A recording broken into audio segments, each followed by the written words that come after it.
안녕하세요. 시니어 세상의 강 대표입니다.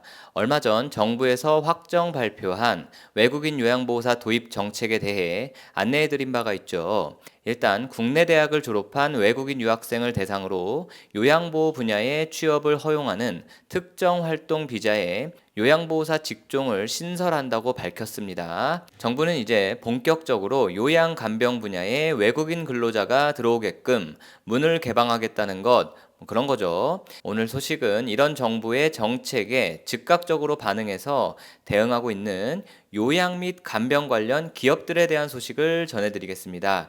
이런 뉴스를 통해서 우리가 알 수 있는 사실은 정부가 정책을 내놓았고 이에 대해 선두로 나서서 시장을 주도하겠다, 그런 의지를 드러내고 있는 기업들의 소식을 통해서 간병과 요양 분야에서 외국인의 도입은 이제 논의 단계는 지나갔고 언제부터 본격적으로 시행이 될 것이냐 라는 정도만 남은 상황으로 그렇게 이해할 수가 있겠습니다.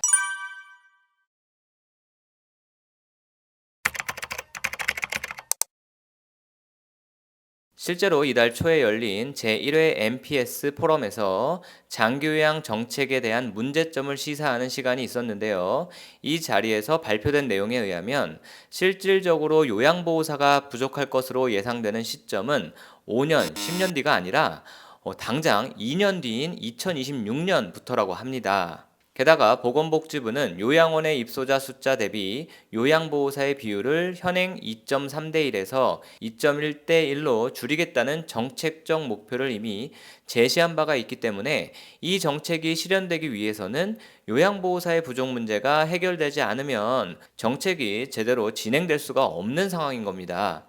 발표 내용을 좀 더 읽어보면 요양보호사의 수요 공급은 내년까지는 균형 수준을 유지하지만 2026년부터는 수요가 공급을 앞지른다. 2028년에는 약 11만 6천 명의 요양보호사가 더 필요할 전망이다. 필요 인력의 15%나 모자란 숫자라는 겁니다.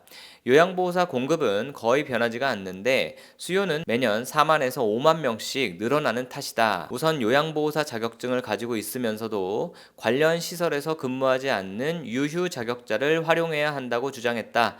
2021년 기준으로 요양보호사 자격증 소지자는 220만 7천여 명으로 전체 인구의 5%에 달한다. 다만 이 중 실제로 장기요양 기관에서 근무하는 인원은 47만 명 정도에 불과했다. 가족을 돌보고 있거나 다른 의료나 복지기관에서 일하는 경우가 146만 9천여 명에 달하기 때문이다.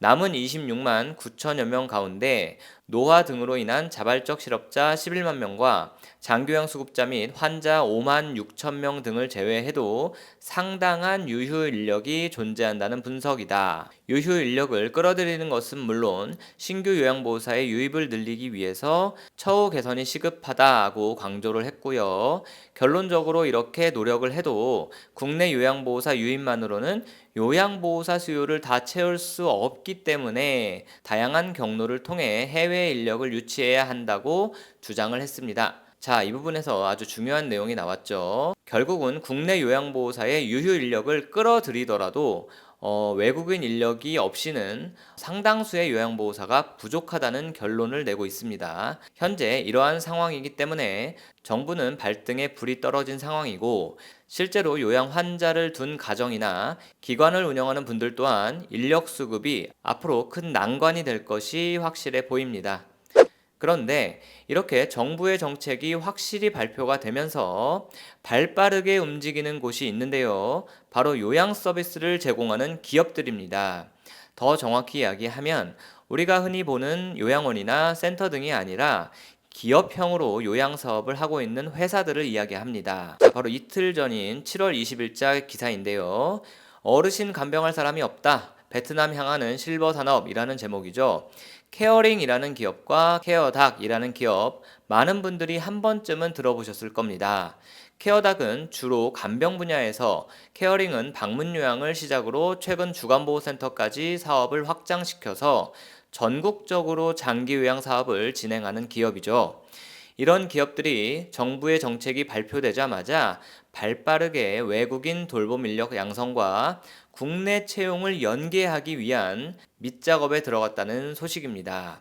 요양 서비스 스타트업 케어링은 외국인 돌봄 인력 양성과 국내 채용 연계를 위해 이런 기업들과 업무 협약을 체결했다. 이렇게 되면은 케어링은 일본 등 해외로 돌봄 인력을 수출한 이력을 가진 베트남에서 인력 양성에 나설 예정이다. 언어 소통이 중요한 인력 특성을 고려해서 한국어 교육과 한국 돌봄 프로그램 교육 등을 실시한다. 이미 앞서서 케어닥이 베트남 인력 양성 기업 4곳과 대규모 업무 협약을 맺고 현지에서 간병 인력을 공동으로 육성하기로 했다고 합니다. 현재 정부에서 추진하고 있는 외국인 간병 요양 인력의 도입을 위한 제도가 완전히 마련이 되면 케어닥이 고용을 책임질 예정이라는 겁니다. 결국 두 기업 모두 외국인 요양보호사와 외국인 간병인 도입에 있어서 선두주자로 나선다는 이야기가 되겠습니다. 제가 볼 때 기업들이 이렇게 선제적으로 발빠르게 움직이는 것을 보면 이제 외국인 요양보호사 도입은 논의 단계는 완전히 지난 거라고 보여집니다. 그럼 이렇게 되면 더욱 궁금해지는 것은 바로 임금입니다. 과연 외국인 요양보호사에게도 최저임금 제도가 적용이 될 것인지, 최근 서울시에서 우선적으로 시행을 시작한 제도가 있죠.